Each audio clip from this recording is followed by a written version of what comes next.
Eagle out, and today we're gonna talk about the good, the bad, the ugly of training camp, and the key word is injury bug. But let's get straight into it.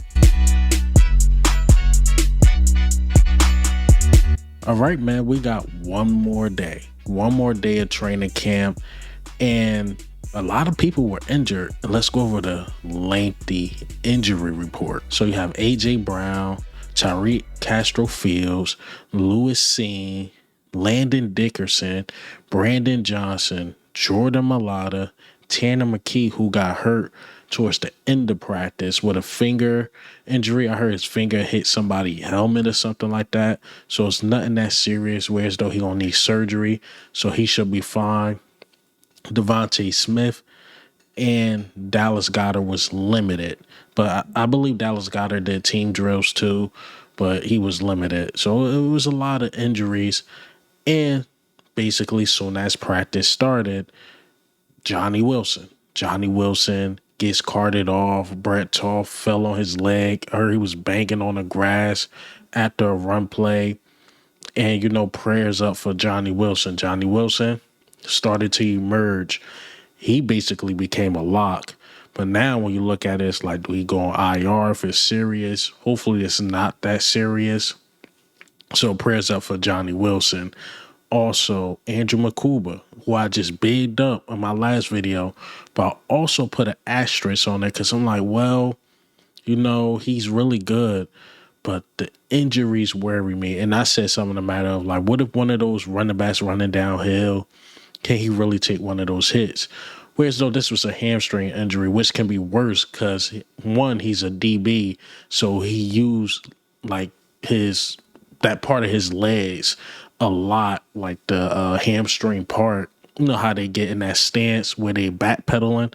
Use your hamstrings for that. And we know hamstrings can linger. That's the thing. AJ Brown ain't practicing like non-practices because of a hamstring. Now, I know the Eagles are playing it safe. Like we had a regular game or whatever, or against the Cowboys, if we had to play them tomorrow, AJ Brown will play. But it just lets you know how serious this team take hamstrings. Like they just not letting AJ Brown practice at all. And now Andrew Mukuba is dealing with the same thing. He tried to go back out there, and then he just went right back into the blue tent. So prayers up for those guys, man. That happened the very beginning of practice. But let's get into the notes. Let's get into like the meat and potatoes of actually what happened. So who were the starting wide receivers? You had Jahan Dotson, Anaya Smith, and Darius Cooper. Those were your starting wide receivers. And Darius Cooper, heard about him. He was getting a lot of reps with the first. And the interesting thing about Darius Cooper, they got this period towards the end of practice. They had this developmental period where it's still like guys on the roster bubble, UDFAs and rookies, they get they shine, play with the third string or whatever. Darius Cooper was with the first team, learning what Jalen Hurts or what's going on. So this is a huge sign of Darius Cooper making this team. And as I said, prayers up for Johnny Wilson. And if Johnny Wilson had to go on IR, Darius Cooper, to me, is definitely making this team. But let's speak on the wide receiver we just signed. We was down so many people. We had to put John Metchie out there. And John Metchie immediately make an impact. Caught a 15-yarder from Jalen Hurts. Mind you, this is his first practice. He with the first team doing this thing. So John Metchie, he's coming along. It's coming along pretty fast. And one of the interesting things that happened with John Metchie as well, he was getting special team reps. Now, he haven't did punt return, kick return since, I think, like a freshman in college. So he haven't done it at the pros level, but the Eagles brought him in to do it with us. So to me, before Johnny Wilson got hurt, I think my theory is that we were going to cut Anaya Smith, and hopefully he clear waivers and he could be on a practice squad. That's what I think was going to happen. We were just going to roll with John Metchie, learning the playbook, and in the meantime, he was going to be the special teams guy. That's just a theory of mine right now. But, we'll see what happens with that. Again, Johnny Wilson thing kind of threw things off. We are dealing with the injury, but like even Devontae Smith, he's dealing with a groin injury. Those can linger too. So it's a lot of injuries, but to me, it's nothing long term until we hear what happened with Johnny Wilson. Everything sound like the guys will be, in it for the season. Nothing long term. Once again, Adoree Jackson with the first team at cornerback. I heard he had a very good PBU against Dallas Goedert. Mac McWilliams subbed in for him. It was Bennett and Mac McWilliams, and they got Eli Ricks and Ringo with the third team. So first team, Adoree Jackson. Second team, Bennett and Mac McWilliams, which both guys were subbing in with the first team as well. But then you got Eli Ricks and Kelee Ringo. I mean, man, I feel bad for Kelee Ringo. I don't want to keep harping on him, but his day went bad once again. He was getting beat a lot by Elijah Cooks, and this is the reason why we can't have him at CB2. He's just not ready. And the sad thing is, he went from this guy is going to start, it's his spot to lose, to honestly, he's on the roster bubble. Now, I believe he makes the team because he's that special teams ace, but he shouldn't be fighting for a spot with Eli Ricks. That is a big drop-off, a huge drop-off, man. I feel bad for him. I don't want to keep harping on him, but I'm just letting y'all know what's going on. Basically, at this point, Kelee Ringo is fighting for a spot on a team. He went from CB2 to fighting for a spot on the team. That is crazy. But, that's the NFL, man. And I've seen this time and time again. And I think Kelee Ringo is talented, but I think it's all mental. It's all mental, man. And if he lost that confidence, I've seen this time and time again with players. Last year was Bryce Huff. We know Jalen Reagors of the world. Who else? Quez Watkins, who eventually lost confidence. Like, we see these players, and Kelee Ringo, unfortunately, might be that player this year where his confidence is just not there. And I hope I'm wrong. I really, really do. But best of luck to Kelee Ringo, man. But let's talk about Nolan Smith. Nolan Smith, again, I don't really like talking about stars, but he made a play. Caught an interception.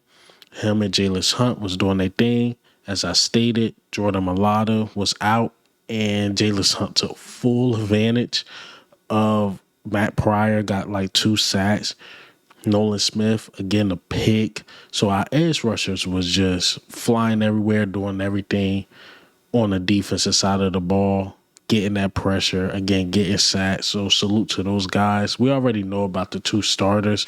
It's about the backups. And again, the Azeez Ojulari. We know who's coming up, Joshua O'Shea.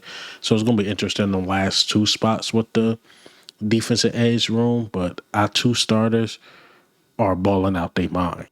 Speaking of Eli Ricks, I want to talk about him a little bit too. He actually had a really good practice. He almost caught a pick, but once again, dropped the pick. And that's the thing with Eli Ricks. He got to take advantage of those opportunities because they don't come all the time. And when you don't, those are the little things that can get you cut. If the ball's coming your way, you got to make the offense pay. But overall, Eli Ricks had a really good day. It's going to be sad to see if Eli Ricks get cut. And that's just because he's not the special teams ace as Kelee Ringo, but Eli Ricks is having a good camp. Remember, it got to a point where we thought like, he should be getting first team reps now. Adoree Jackson is coming to life. Then you got Bennett and then Mac McWilliams. So he's just stuck in a semi-crowded room. And then Kelee Ringo, again, the special teams ace. But Eli Ricks just got to keep putting out good tape. Just keep putting out good tape so he could at least be on the practice squad developing more. Now, let's go right back to the wide receiver room. Terrace Marshall Jr. I've been seeing comments like, people totally forgot about Terrace Marshall Jr. Terrace Marshall Jr. actually had a good day.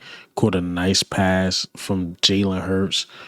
And he beat Mac McWilliams on the 50-50 ball. So Terrace Marshall Jr., he's having a good camp. The problem with Terrace Marshall Jr. is that, one, the UDFA Darius Cooper got youth over him. And then, two, just the injury in that first game mattered a lot because you had Tanner McKee, who could start for some teams out here, who was throwing the ball to Darius Cooper, who put out a show and then just continued on that hot streak. Whereas though Terrace Marshall Jr. got hurt, he missed that game. He's trying to come back. I thought the second game he had some opportunities. He had one bad drop. And we know those guys that's on a bubble, they basically got to play mistake free, because if you start making mistakes, that's how you work your way down. But overall, Terrace Marshall Jr. is going to be a strong practice squad guy. If he clear waivers, maybe somebody else give him a chance, but Terrace Marshall Jr. continues to have a good camp. And the last note I have here is Trotter Jr. Trotter Jr. actually had a really good day, had some really nice tackles for loss, really good in coverage, and he also got a sack on her, so it's like a coverage sack. He blitzed the O-line, get him credit, they picked it up. Guess it took a little while for Jalen Hurts to find his target, and he eventually got home for the sack. So Trotter Jr., again, had a great camp, great camp, but it's just one of those things. Jahad Campbell is so talented.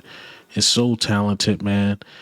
And speaking of battles, at this point, too, I think we should just give it to Sidney Brown, because Sidney Brown had more first-team reps. Just let him learn as much as possible playing beside Reed Blankenship, because we can't rely on Andrew Mukuba's health right now. So just let Sidney Brown get the reps. Let him get ready for at least week 1. Maybe Andrew Mukuba have to miss a game, depending on how bad the hamstring is. Dealt with a shoulder, now hamstring. Just let Sidney Brown get the work and get the reps, so he could be ready week 1, because that's what it looked like it's trending towards. And we know Vic Fangio values the reps. He values you being out there. And right now, that's one of the things Sidney Brown got over Andrew Mukuba right now. He's been healthy. So I personally believe you should give him the first team based off that. The health, he's been playing really good, and we just don't know about Andrew Mukuba. Andrew Mukuba time will come. It's just that, me personally, I just don't trust the health part. As much as y'all saying that about Sidney Brown, I feel that way about Andrew Mukuba. I don't trust the health part right now. And he might try to push himself too much, and then he might get hurt for a very long time. Like, if Sidney Brown's playing bad, do the same thing you did with Cooper DeJean. Like, okay, Sidney Brown's not playing that good. Andrew Mukuba been on the sideline for like 2-3 weeks. Time to give him a spot or give him some shine. But if Sidney Brown's out there playing good, which I believe he will, let Andrew Mukuba, learn. Just let him learn. And I don't think it'll be like a red shirt year. Andrew Mukuba is so good in coverage, he will find his way on the field. But right now, I think you taking away reps from Sidney Brown, and I think he should be out there. But as far as Trotter Jr. and Jahad Campbell, Trotter Jr. is doing no wrong. It's just Jahad Campbell is so talented and gifted, man. That's it, and that's all. But that's all I got for you guys, man. Today is the last day of training camp. The last day. Yeah, man. We gonna talk about it. We're gonna talk about the Friday game. We're gonna talk about the cuts, and I won't be surprised if we start cutting people little by little after this training camp. See what happens, man, and I'm gonna be on it. But this is Eagle Al, man. I'm out.